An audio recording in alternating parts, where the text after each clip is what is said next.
काला साया। यूं तो बनारस घाट अपनी खूबसूरती के लिए बहुत प्रचलित है, पर घाट के किनारे कई राज लिए बैठे हैं। ये कहानी शुरू होती है बनारस के घाट के पास बने ममता निवास से, जहां प्रिया लाल जोड़े में ममता के घर उसकी बहू बनकर आती है। आओ आओ बहू, घर को अपने पैरों से पवित्र करो। ममता घर की दहलीज पार कर ही रही होती है कि अचानक एक बहुत गंदी सी बास पूरे घर में फैल जाती है।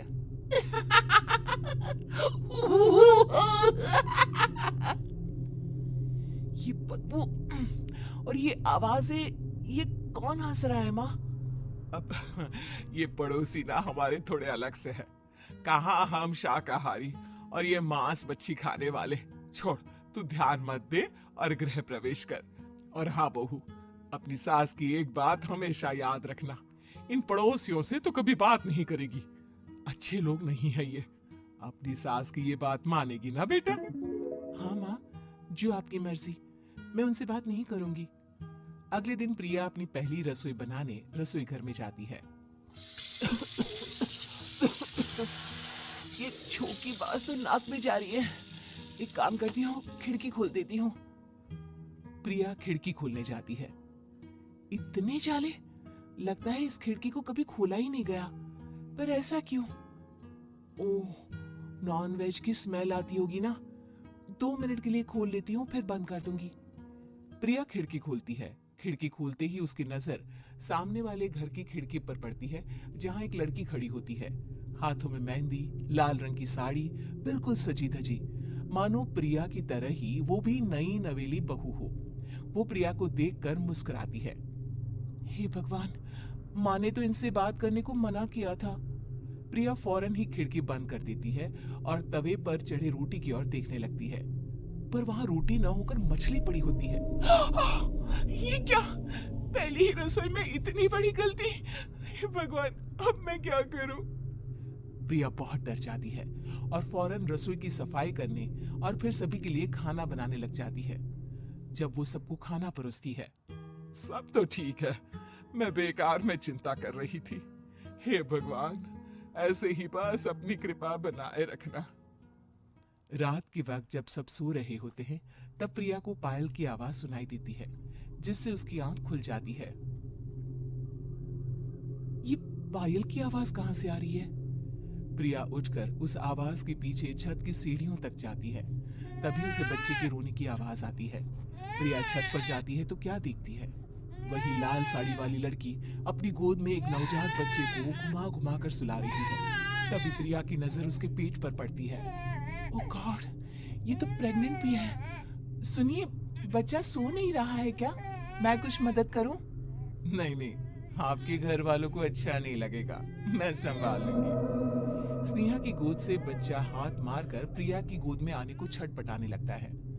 दोनों घर अगल बगल में बने होने के कारण प्रिया उस बच्चे को गोद में ले लेती है। प्रिया के पास आते ही वो सो जाता है। बच्चे का वो स्पर्श रात भर प्रिया भूल नहीं पाती और अगली सुबह वो छत पर कपड़े सुखा रही होती है। तभी उसे एक औरत इशारा करके बुलाती है। स्नेहा कह रही थी बाबू तुम्हारी गोद में आते ही सो गया।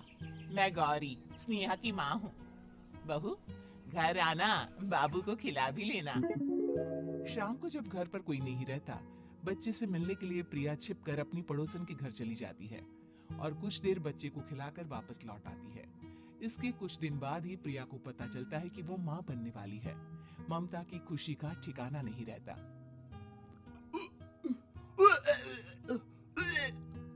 माँ जी, पता नहीं क्यों उल्टी आ रही है। प्रिया भागती हुई वॉशरूम में जाती है तो हरी और लाल रंग की उल्टी करती है। उस उल्टी में से कीड़े निकलते हैं। ये क्या? खून और ये कीड़े! माँ! माँ! प्रिया की आवाज सुनकर ममता दौड़ कर आती है, पर बेसिन में कुछ नहीं होता। प्रिया हक्की बक्की रह जाती है। ये सब क्या हो रहा है? प्रिया घबरा जाती है और अपने कमरे में जाकर सो जाती है। डर के कारण वो इतनी थक जाती है कि उसकी आंख लग जाती है। तब उसे ऐसा लगता है उसके पेट पर मानो कोई बैठा हुआ हो। कौन हो? प्रिया के पेट पर एक 5 महीने की बच्ची बैठी हुई थी, जो बुरी तरह जली हुई थी। माँ, तुम ही मुझे लाई ना अपने पेट में। मैं तुम्हारी माँ नहीं हूँ। कौन हो तुम? माँ, देखो मैं जल गई बुरी तरह से। 6 महीने पेट में रहने को भी मुझे नहीं मिला।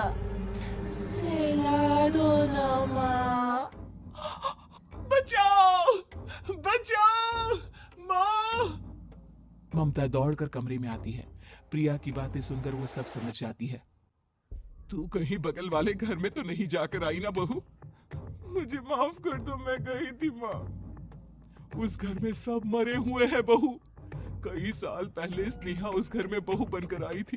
कुछ ही दिन में वो एक बच्चे को जन्म देने वाली थी।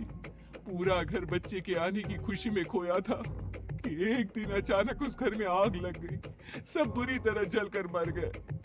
गौरी आज भी दादी बनने का इंतजार कर रही है और इसीलिए स्नेहा ने अपना अजन्मा बच्चा तुम्हारी कोख में डाल दिया।